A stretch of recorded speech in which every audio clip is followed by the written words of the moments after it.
Bonjour mes chers amis, frères et sœurs, encore une fois dans le Seigneur, nous rendons grâce à Dieu encore une fois aujourd'hui pour ces moments que nous allons partager un peu d'enseignement sur les sujets qu'on avait donnés.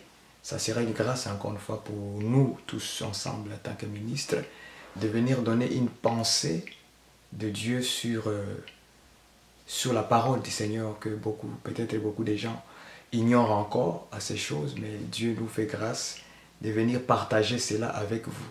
Donc, avant de commencer, je pense, nous tous, nous devons d'abord prier et élever la voix pour que le Seigneur puisse nous donner cette exhortation, enseignement, en fait de nous fortifier dans les Écritures et d'avoir la connaissance sur les choses de Dieu et non pas inventer les choses dans la tête. Donc, nous allons prier et élevons la voix. Tendre Père éternel, notre Dieu, nous te bénissons, nous te rendons grâce. Et nous t'élèvons, Seigneur, toi qui nous permets aujourd'hui encore de venir partager cette portion des Écritures avec le peuple de Dieu qui nous suit dans le monde entier. Béni soit ton nom, Seigneur, qui demeure éternellement et qui nous permet aujourd'hui d'avoir le souffle de vie et la bonne santé. Car tout notre être que nous avons, Seigneur, cela ne fait que par toi et par ta parole. Je te bénis, Seigneur, pour le cœur et l'âme qui vont recevoir la nourriture aujourd'hui pour manger. Et que toutes personnes qui sont assoiffées et qui vont, Seigneur notre Dieu, boire cette eau. Car c'est cette eau que nous buvons, Seigneur, qui vient de toi. Comme tu as dit à cette femme samaritaine, Seigneur, que si tu connaissais les dons de Dieu, et celui qui te demande de donner de l'eau à boire, c'est toi qui leur as demandé de l'eau. Et aujourd'hui, nous te demandons encore une fois, Seigneur, de nous donner de l'eau qui sort du rocher. Or, cette eau qui sort du rocher, Seigneur, c'est ça qui va enlever notre soif. Seigneur, nous te bénissons. À toute personne qui est assoiffée de ta parole, puisse recevoir de l'eau et boire de l'eau aujourd'hui, en fait d'enlever la soif en lui. Je te bénis, je te rends grâce au nom de Jésus-Christ, notre Seigneur et Sauveur. Ainsi nous avons prié. Amen. Donc, comme je disais bien aimé, nous allons partager une portion des Écritures que peut-être beaucoup de gens aujourd'hui ignorent, mais par la grâce du Seigneur, je crois que nous allons boire de l'eau qui sort du rocher. Et c'est cette eau qui va nous fortifier ensemble, en fait de marcher encore une fois dans le désert. Parce que sans cette eau, le peuple sera affaibli et il sera assoiffé. C'est une grâce que le Seigneur nous a fait de nous avoir donné le rocher qui est le Christ. Et qu'en Christ sort de l'eau que nous devons boire, en fait d'enlever notre soif. Le sujet que nous avons donné aujourd'hui, que nous voulons partager avec vous, c'est sur le sujet des Cantiques des Cantiques qui est écrit dans le livre des Cantiques par Salomon au chapitre 1, verset 2, que nous allons partager. Je vais décrire notre texte de base, Cantiques des Cantiques, au chapitre 1, verset 2. C'est ça notre texte de base aujourd'hui que nous allons partager ensemble avec vous. Par la grâce du Seigneur, je crois que beaucoup d'entre nous, nous allons comprendre et nous allons saisir la pensée. Parce que nous, ce que nous voulons, c'est de donner la pensée de l'éternité et non pas raisonner dans la tête. Nous n'avons pas d'autres définitions, d'autres significations à aller chercher ailleurs, comme d'autres pasteurs le font.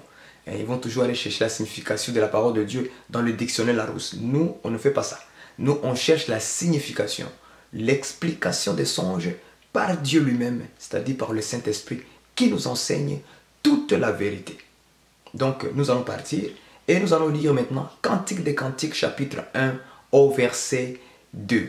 Ouvrez vos Bibles ensemble et lisons d'abord les songes de l'Écriture. Nous allons de Cantique des Cantiques au chapitre 1, verset, moi je lis dans ma Bible. Si vous avez aussi une Bible à la maison, ça sera une grâce pour vous de l'ouvrir. Très très important. Nous lisons Cantique des Cantiques, chapitre 1 au verset 1. Les Cantiques de Salomon, verset 2.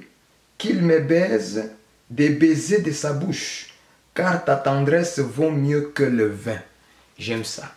Qu'il me baise des baisers de sa bouche, car ta tendresse, c'est-à-dire ton amour, seront d'autres versions bibliques, ton amour vaut mieux que le vin. Mais la portion des Écritures que nous voulons en fait comprendre ici, c'est que la Soulamite, elle dit ceci, qu'il me baise des baisers de sa bouche. C'est ça que nous voulons comprendre que cela veut dire. Est-ce que c'était une baiser physiquement comme ça entre un homme et une femme qui s'embrassent? Nous allons comprendre par la parole de Dieu. Parce que toutes ces choses, ce n'est que l'ombre des choses que Dieu avait déjà préparées d'avance. Afin que le jour où viendra, il faut que Aaron puisse nous expliquer. Il faut que Joseph puisse expliquer les songes. Il faut que Daniel puisse expliquer les songes du roi. Donc il nous faut aujourd'hui également, c'est Aaron pour expliquer le langage de Moïse. Parce que le langage de Moïse était très difficile à comprendre. Et nous avons besoin d'Aaron pour l'explication. Comme aujourd'hui, nous avons besoin du Saint-Esprit pour nous enseigner toute la vérité. Pour nous conduire dans toute la vérité. Donc le Saint-Esprit aujourd'hui, c'est celui qui prend la place en réalité de Aaron, de Daniel et de Joseph pour donner les explications. Donc nous allons comprendre aujourd'hui. Parce que le Salomon que nous allons parler aujourd'hui, ce n'est pas un Salomon personnage. Mais nous allons voir que Salomon, ce n'est que l'ombre de choses à venir. C'est-à-dire, quand nous avons un Salomon dans l'Ancien Testament, nous devons voir aussi un Salomon dans la Nouvelle Alliance. Est-ce que vous me comprenez? C'est comme ça que vous devez voir Jésus qui vient expliquer la loi de Moïse, qui vient expliquer les prophètes, qui vient expliquer les psaumes. Donc Jésus-Christ, c'est lui le Saint-Esprit qui vient nous expliquer la loi de Moïse, qui vient nous expliquer aussi également les prophètes, qui vient nous expliquer aussi les psaumes. Est-ce que vous me comprenez? C'est alors que nous allons voir tous les prophètes en Jésus. Donc, nous comprenons que dans Cantique des Cantiques, chapitre 1, verset 1 à 2, on nous dit clairement que c'était les Cantiques de Salomon. Donc, celui qui a écrit Cantique, c'est Salomon qui les a écrits. Mais faites attention parce que Salomon, c'était un prophète. Mais il prophétisait sur quelqu'un. Parce que quand Jésus-Christ est venu, il a dit ceci. Jésus-Christ est disant, il dit que ici, il y a plus grand que Salomon. Il y a plus grand que Jonas. Parce que Jonas aussi, c'est un prophète. Donc, quand vous lisez Jonas, vous devez voir Jonas en Jésus. Donc, s'il y a eu un Jonas dans l'Ancienne Alliance, il doit y avoir un Jonas aussi dans notre temps, qui est la personne de Jésus-Christ. S'il y a eu un Salomon dans l'Ancienne Alliance, il doit y avoir un Salomon dans la Nouvelle Alliance. Or, Jésus a dit qu'il y a ici plus grand que Salomon. Donc, la sagesse de Salomon ne peut être expliquée qu'en Jésus. C'est Jésus qui doit nous révéler exactement, point par point, virgule par virgule, tout ce que Salomon a dit et a fait. Est-ce que vous comprenez? Donc, nous allons expliquer les baisers de sa bouche. Cet sujet est très difficile par beaucoup parce que beaucoup de gens qui lisent les cantiques des cantiques.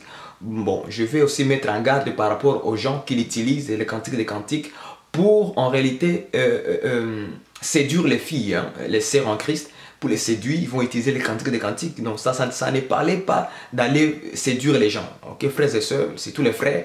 Faites attention quand tu lis cantiques des cantiques. Ce n'est pas pour aller séduire les filles, mais c'était pour un enseignement que Dieu veut nous donner à travers ces discours merveilleux. Ok, donc je vais mettre en garde, je ferme la parenthèse. Donc nous commençons notre sujet. L'Écriture dit ceci. Qu'il me baisse des baisers de sa bouche, car ta tendresse, ton amour, vont mieux que le vin. Est-ce que vous avez vu ça? Car ton amour vaut mieux que le vin. Avant de commencer d'abord à comprendre cette écriture, il faut nécessairement que dans cette écriture, nous découvrions d'abord qu'est-ce que c'est les baisers. Dans les écritures, il ne faut pas inventer, dans les écritures. Je vais écrire cela pour votre compréhension.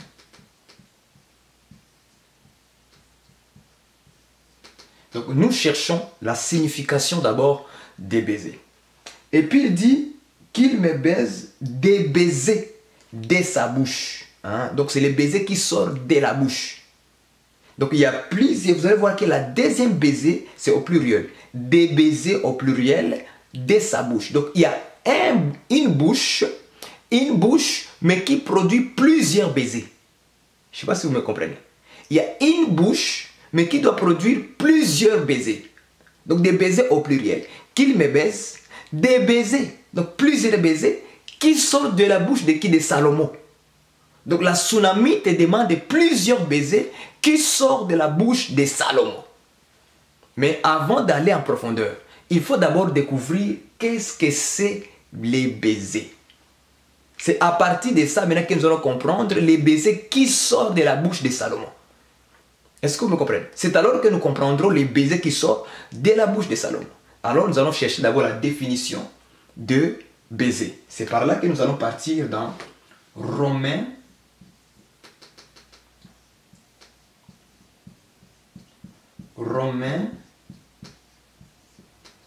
chapitre 16, verset 16. C'est ça qui va nous aider de comprendre qu'est-ce que signifie baiser dans les Écritures. Ok? Ouvrons nos Bibles dans Romains 16, 16. Je vais vous aider. Romains 16, 16. Allons-y. J'ouvre ma Bible. Comme vous à la maison, ouvrez votre Bible. Nous cherchons les baisers dans les Écritures. Qu'est-ce que cela veut dire? Romains 16, 16 dit ceci, bien-aimés dans le Seigneur. Saluez-vous les uns les autres par un saint baiser. Toutes les églises de Christ vous saluent. Est-ce que vous comprenez ça? Saluez-vous les uns les autres par un saint baiser. Je ne sais pas si vous avez vu ça. C'est ça que l'Écriture dit. Saluez-vous par un saint baiser. Hein? Donc la salutation, c'est ça les saints baisers. On écrit ça pour votre compréhension. Salutation.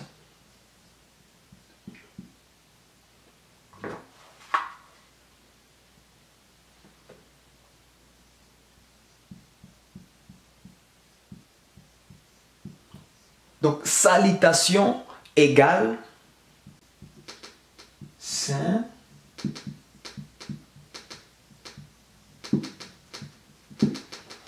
ok.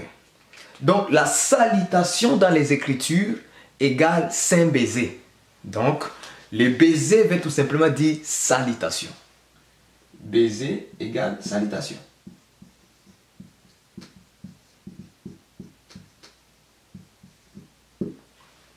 Est-ce que vous avez vu ça? C'est ça que Romains chapitre 16, verset 16 nous dit. Il dit ceci. Saluez-vous les uns les autres par un saint baiser. Donc nous comprenons en réalité que la salutation que les gens doivent donner, c'est par un saint baiser. Or, ça veut dire que le saint baiser égale salutation. Salutation égale baiser. Est-ce que vous comprenez? Donc, nous comprenons maintenant que la salutation, c'est ça, en réalité, les baisers. Est-ce qu'on peut progresser doucement pour que vous compreniez? Parce qu'on va aller rapidement. Nous ne serons pas longs.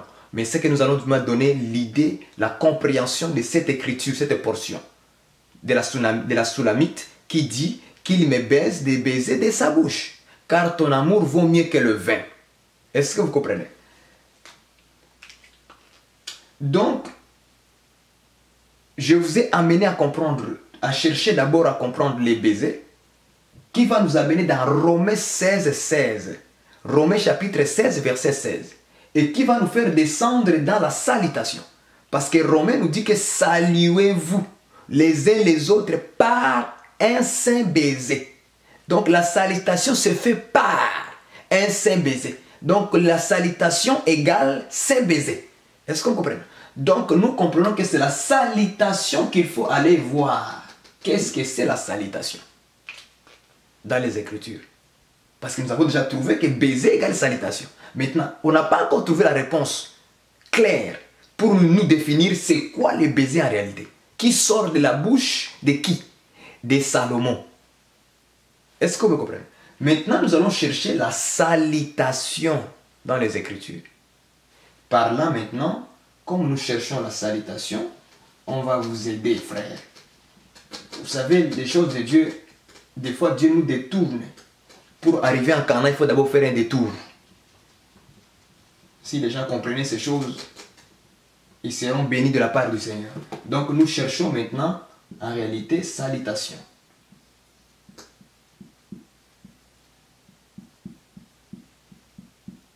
Je ne sais pas si vous me comprenez. C'est ça que nous cherchons, salutation. dans les Écritures. Par là, maintenant, nous allons partir dans le livre de Luc. Ok, Luc, au chapitre 1, verset 26 à 29. Parce que nous cherchons la salutation. C'est ça que nous cherchons. Nous voulons comprendre la salutation de la Bible.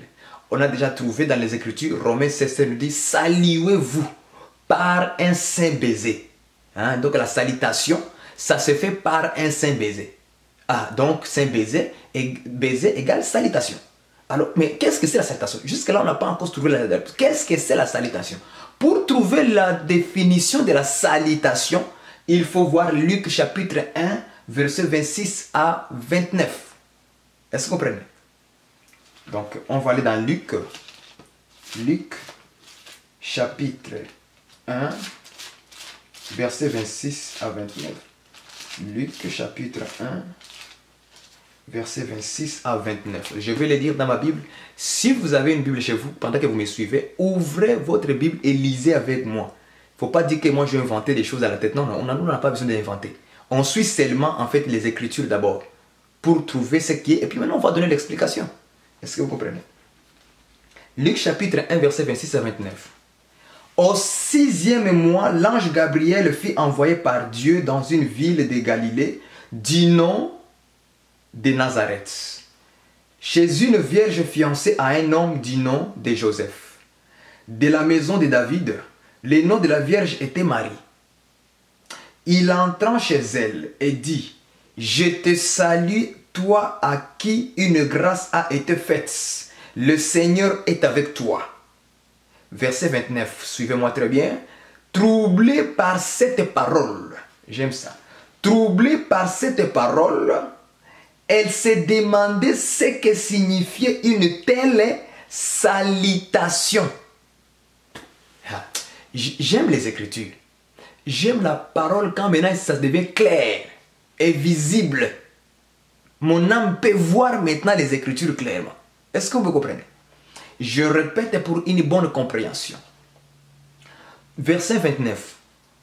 Commençons au verset 28. Il entra, il là qu'on parle, c'est l'ange. L'ange qui va parler. Il entra chez elle et dit, je te salue. Hein, salutation. Saluez-vous les uns les autres par un saint baiser. Maintenant, nous allons chercher qu'est-ce que c'est la salutation. Je te salue, toi à qui une grâce a été faite. Le Seigneur est avec toi. Verset 29. Trouble. Marie qui est troublée. Troublée par cette parole. J'aime ça. Troublée par cette parole. Ah. Donc nous comprenons que quelle a été la parole que l'ange a adressée à Marie. Je te salue, Marie. Donc troublée par cette parole, elle s'est demandé ce que signifiait cette salutation. Donc nous comprenons que la salutation, c'est la parole qui est sortie de la bouche de l'ange. Je ne sais pas si vous me comprenez. Écrivons ça. Salutation égale maintenant parole. Donc, je peux vous aider clairement à comprendre que ici en réalité,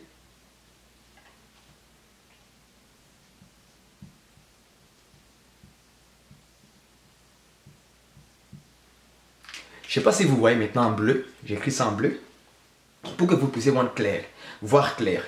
Donc la salutation égale parole. C'est tout simplement ça. C'est facile. Maintenant la réponse, nous avons trouvé la réponse. Est-ce que vous avez vu la réponse? Donc quand l'ange est rentré chez Marie, et il lui a salué. Je te salue à toi à qui une grâce a été faite. Le Seigneur est avec toi.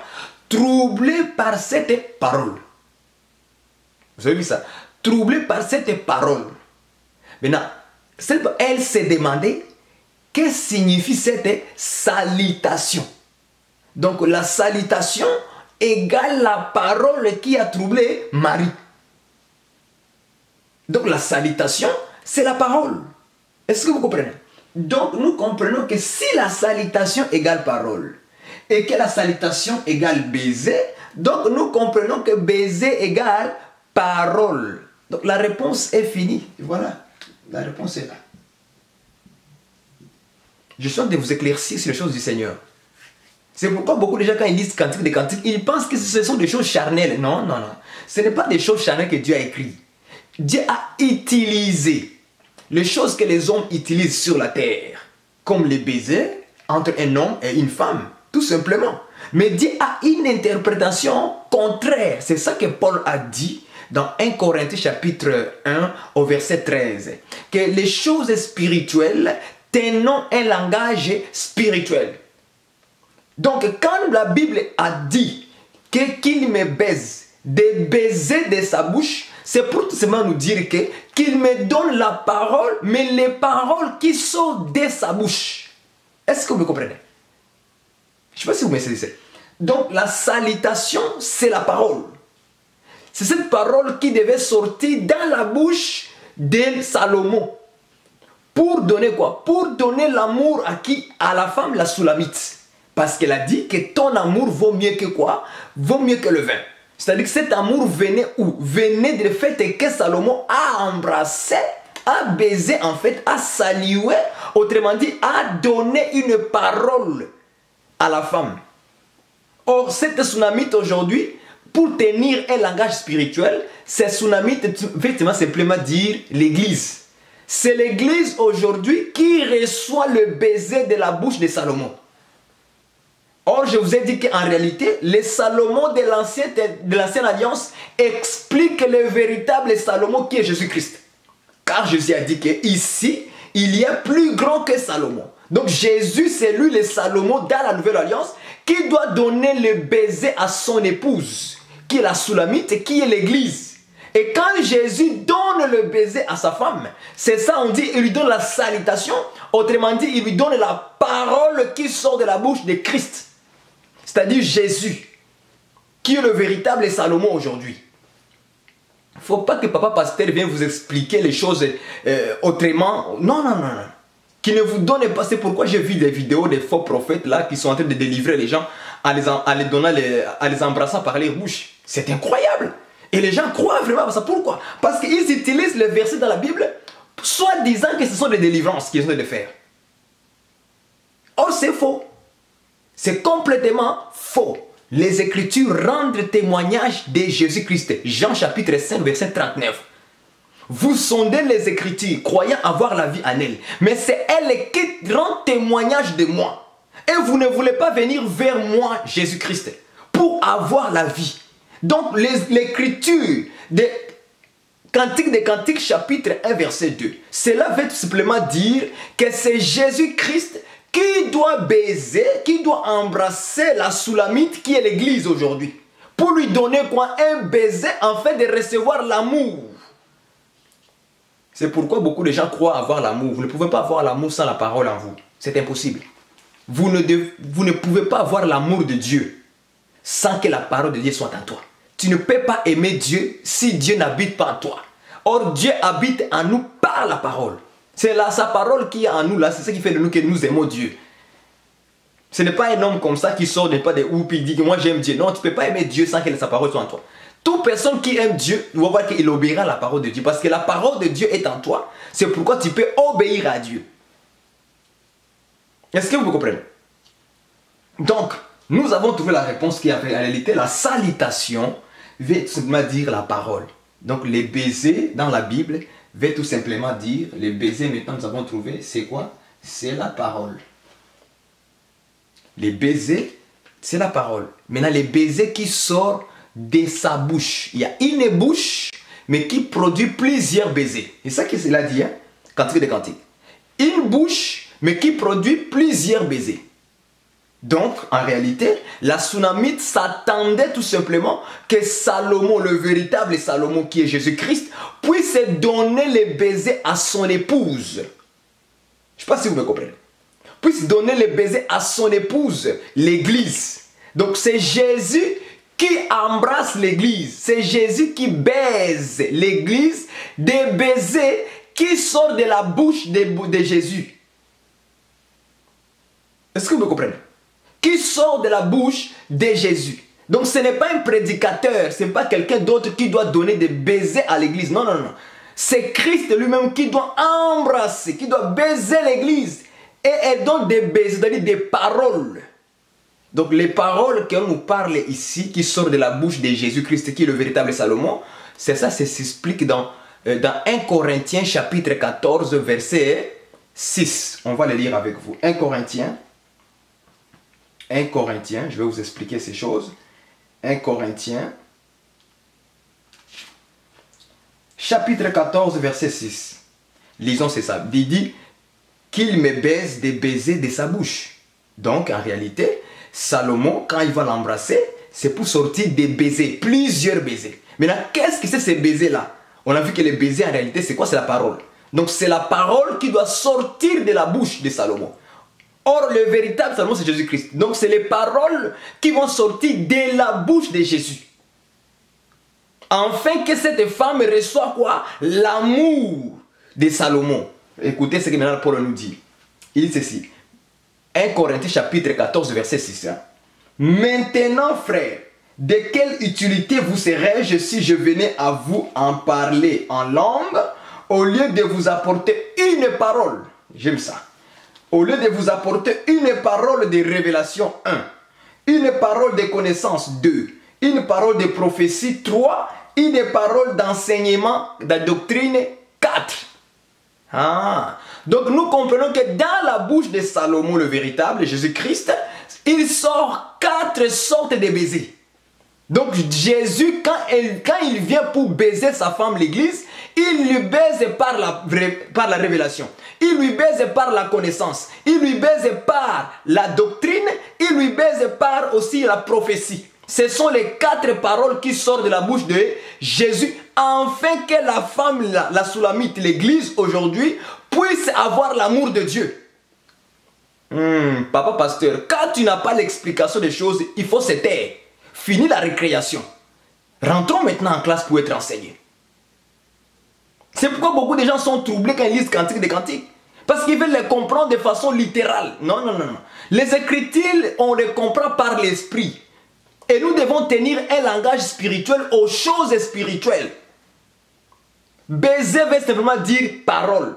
Et la parole, là, ça sort de la bouche de Christ pour nous instruire, pour nous enseigner, pour nous corriger et pour nous rendre purs.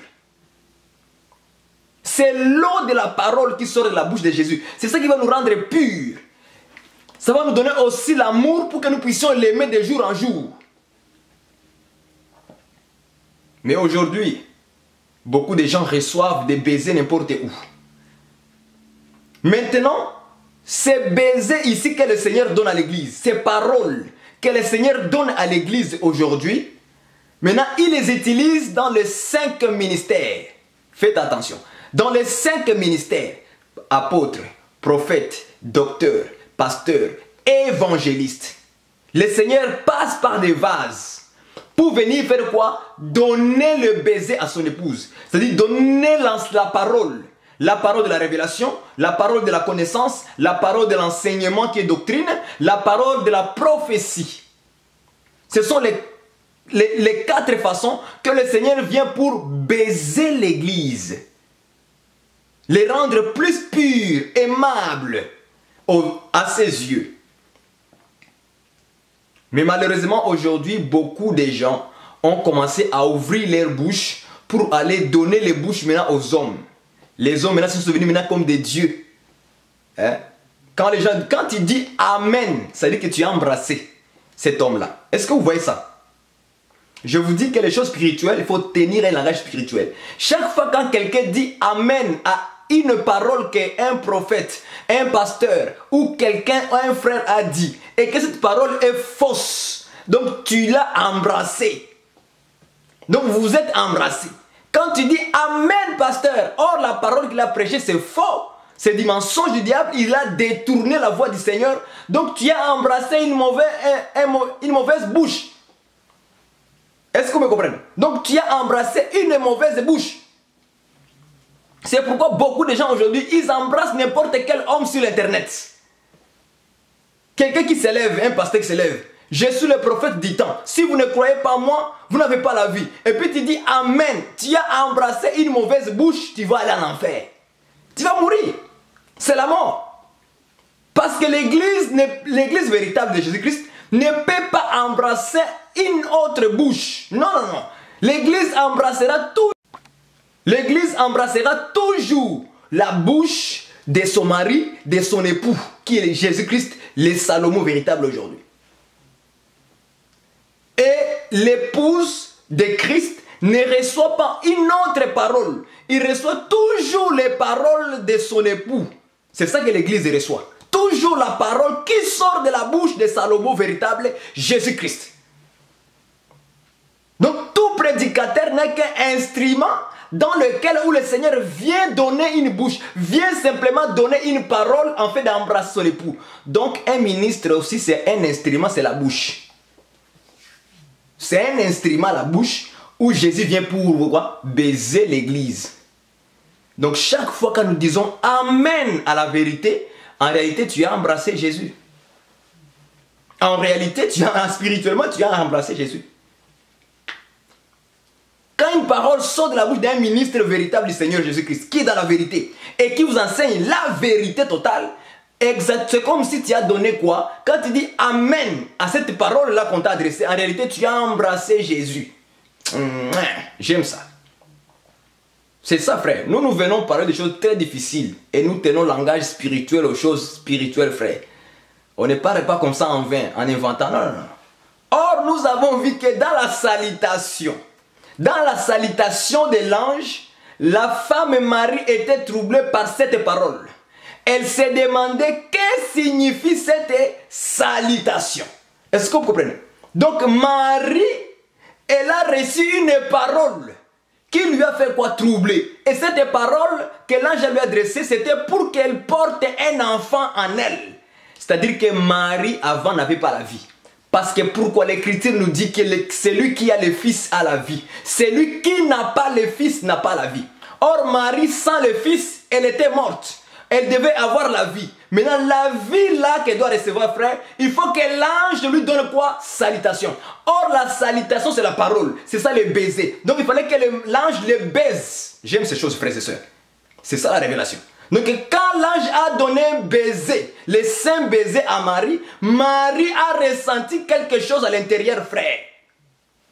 Elle a ressenti quelque chose à l'intérieur. Quelle est cette parole? Qu'est-ce que signifie cette salutation? Frère, quand Jésus vient te donner un baiser, frère, vient te donner une parole, frère, tu dois être enceinte. Tu dois porter le Fils. J'aime ces choses, frères et sœurs. Tu dois porter le Fils en toi. Tu dois être troublé par cette parole-là. Viens toucher ton âme. Ça vient toucher ton esprit, frère. Et ta vie change complètement. Parce que maintenant, tu porteras un Fils. Alors, tu auras la vie. Donc, vous comprenez que toute personne qui n'ont pas accepté que le Seigneur puisse les embrasser, les donner un baiser, c'est-à-dire les donner une parole qui sort de sa bouche, donc nous comprenons que ces gens-là sont morts. Ils sont morts parce qu'ils n'ont pas accepté que le Seigneur puisse les baiser, lui donner un baiser de sa bouche. Or, dans sa bouche ne sort que la parole de la vérité, ça ne sort que la parole qui donne la vie.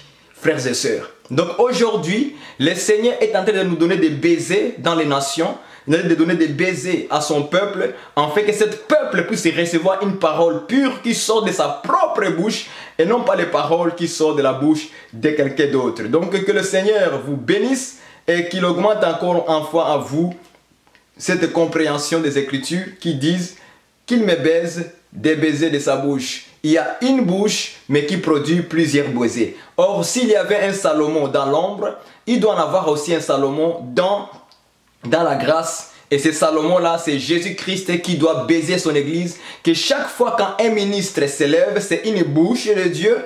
Il doit lancer un baiser. Et il doit donner un baiser à son épouse, qui est l'église. Et à ce moment-là, quand vous dites Amen, nous recevons cette parole dans notre cœur, c'est-à-dire vous avez reçu en fait les baisers du Seigneur qui est le Salomon aujourd'hui. Que Dieu vous bénisse et qu'il augmente encore une fois en vous cette compréhension des Écritures et que chaque jour nous aurons une portion à donner au peuple de Dieu afin de connaître les mystères de Dieu. Que le Seigneur vous bénisse. Bye bye. Autre jour.